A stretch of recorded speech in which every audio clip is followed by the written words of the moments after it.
Hello, this is Ben Ruley from the Stearns Conservation District, and this is your weekly conservation report. Minnesota fishing opener is this weekend, or this past weekend, depending on when you are hearing this report. Fishing in Minnesota is a big deal. About 500,000 people, half a million, are expected to fish during the opener weekend. Last year, 1.1 million Minnesotans purchased fishing licenses. Fishing in Minnesota is around a $4.4 billion industry when you include equipment sales, boats, bait shops, gas, and lodging.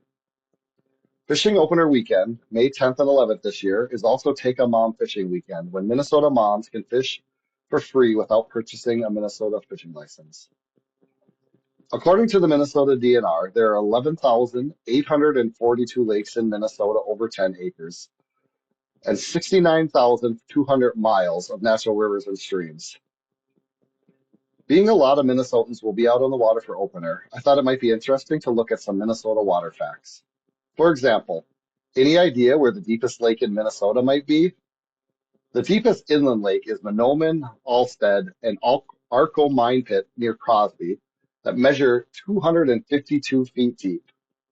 The deepest natural lake is Lake Saganaga in Cook County, which is 280 foot deep.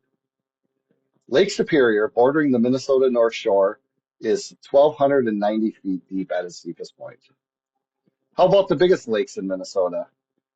Guessing these might be a little easier to guess. The top three largest lakes in Minnesota, not including border waters, are Red Lake, Mille Lacs Lake, and Leech Lake. The largest being Red Lake. When you include lower and upper portion, cover 288,800 acres. Then there are those lake names that you just seem to run into just about anywhere you end up in the state.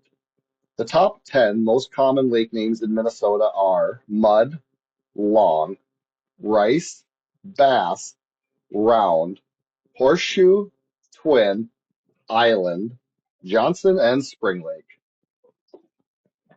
Considering there is estimated to be over 2.5 million acres of the state covered by lakes and rivers, managing our lands to help keep this water clean is an ever-present task.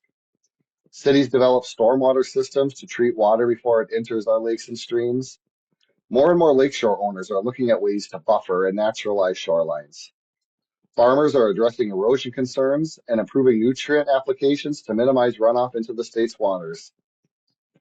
Working with the Stearns Conservation District and the Natural Resource Conservation Service, in just the last 10 years in Stearns County, landowners have completed nearly 100 nutrient management system improvements, signed up for over 120 cover crop acre contracts, completed 67 erosion control projects, 38 shoreline restoration projects, 13 stormwater projects, and a dozen wetland restorations. On top of this, there have been many nutrient management plans developed, over 50 habitat projects completed, as well as many other improvements like irrigation water management, grazing plans, and easement contracts, adding up to close to 800 projects in Stearns County in just the last 10 years through our office. And on top of this are all the good projects that landowners are doing on their property. If you have any issues you're looking to address, don't hesitate to reach out to the Stearns Conservation Office to discuss with one of our staff here. You can reach us at our Waite Park office at 320-251-7800, extension 3. One last thing I'd like to remind people of as we get into this boating season is to be aware of invasive species.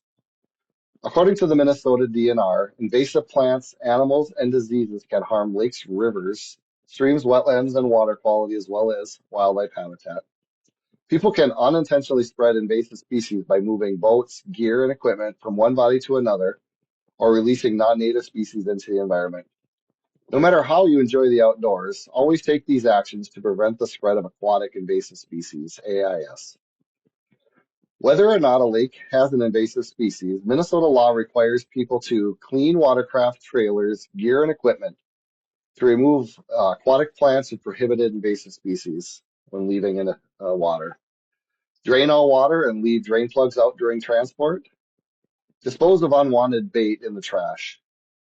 Never release bait, plants, or aquarium pets into Minnesota waters.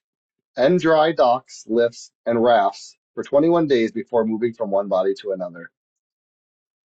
If you do make it out for opener this weekend or anytime this summer, keep these tips in mind. Be safe and enjoy the wonderful natural resources that we are so lucky to have in Minnesota. Again, this has been Ben Ruley with the Stearns Conservation District with your weekly conservation report. Thank you.